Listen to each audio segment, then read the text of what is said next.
nag-leak ng tungkol sa pagkakaroon ng anak ni Star.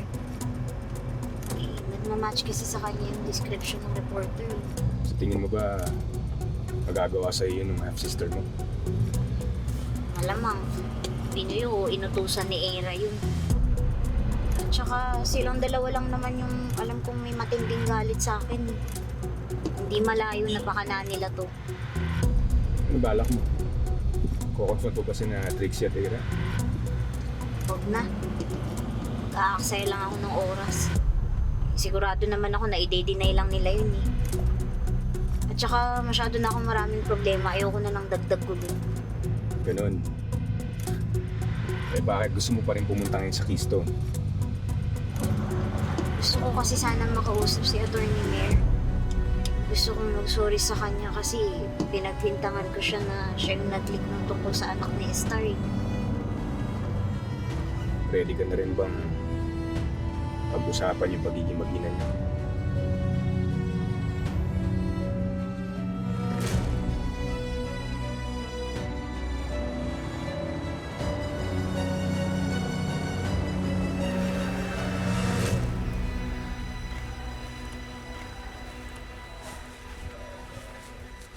Gandang hapon ho, ma'am. Magandang hapon po ka, Lorena. Magandang hapon sa inyong dalawa. It's nice to see you, Lilet. Hindi tayo nakapag-usap bago ka umalis sa Keystone.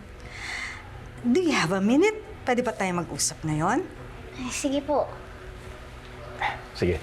Doon muna ako sa cubicle ko. Sige po, ma'am.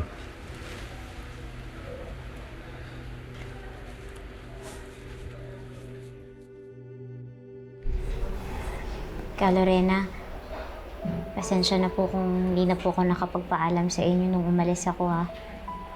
Hindi ko na po kasi talaga kinakaya yung working environment dito sa Keystone eh. Kaya nag-resign na po ako. Cons and I respect your decision, Lilet. Alam namin na nahirapan ka mag-adjust sa new management. At lalo na nung naging mas complicated nung nalaman mong related pala kayo ni Meredith sa isa't isa. Alam niyo na po yung tungkol doon? Kaya nga nung narinig ko yun, I was so worried about you. Alam ko mahirap para sa yung tanggapin na biological mother mo si Meredith. Hindi pa nga po kami nakakapag-usap ng masinsinan eh. Pero siguro po pag narinig ko naman yung side niya, mas naiintindihan ko na baka first step na po yun para magkaayos kami. Yeah. I hope ma-reconcile niyo yung mga issues ninyo. Kaya lang, kilala ko kasi si Meredith mula nung college.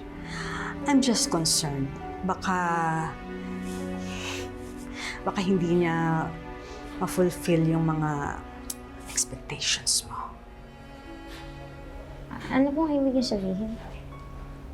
Ayoko na lang magsalita kasi alam mo namang ayaw namin sa isa't isa, di ba?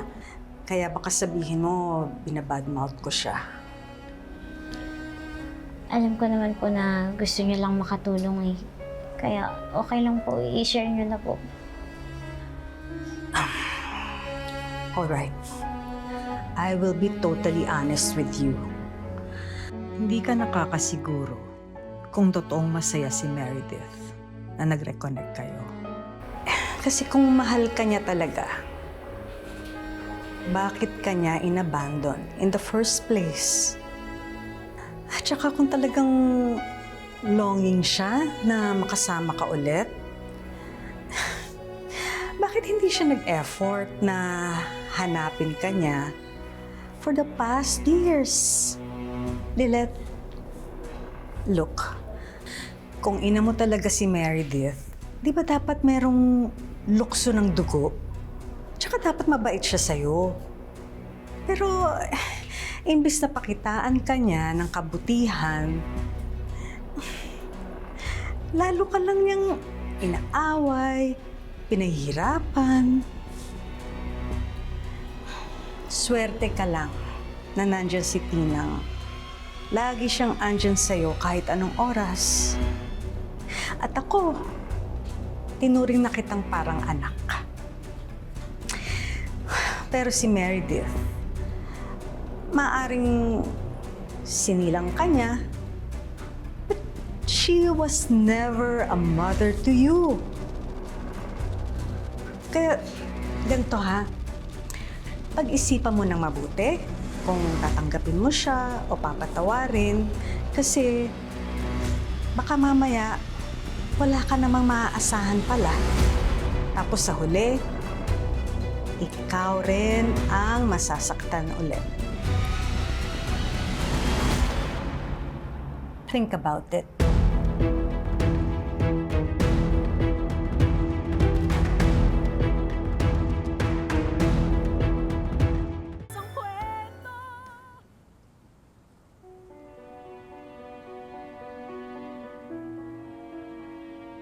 Okay, first of all, I want you to write a legal opinion para sa ating client na gusto makipag-merge sa isa pang company.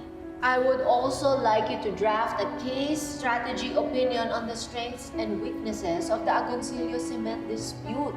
Pagkatapos, i-prepare mo na rin ito, ha? Yung finance and investment contracts ng Pinoy Crypto Ventures. I want all of these presented sa board tomorrow morning.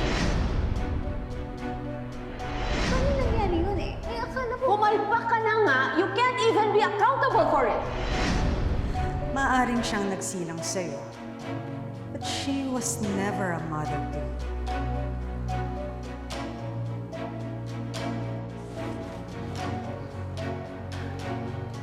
Akala ko ba gusto mong makausap si Attorney Mer? Tara na, samahan kita sa opisina niya. Nagbago na yung isip ko, Kurt. Eh, hindi na ako dapat pumunta dito eh. Bakit biglang nagbago isip mo? Lilet, sagutin mo naman ako. May nasabi ba sa'yo si Ma'am Lorena?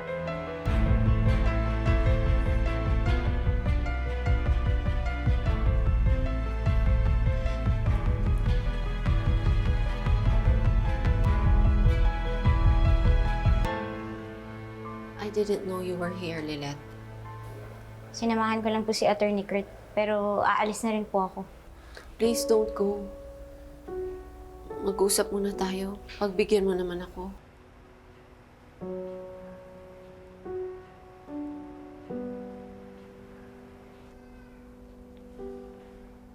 Kurt, pwede bang iwan mo muna kami?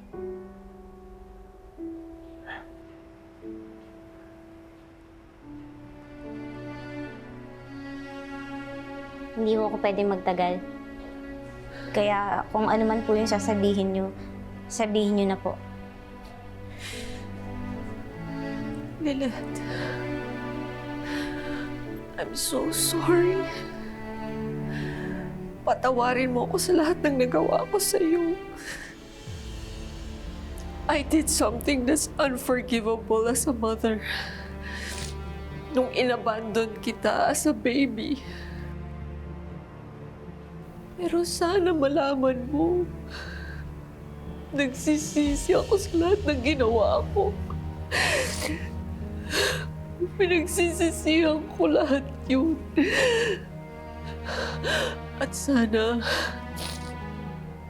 mapagbigyan mo akong maitama yung pagkakamali ko. Sana kahit mo paano, hayaan mo akong makabawi sa'yo. Please, Lilet.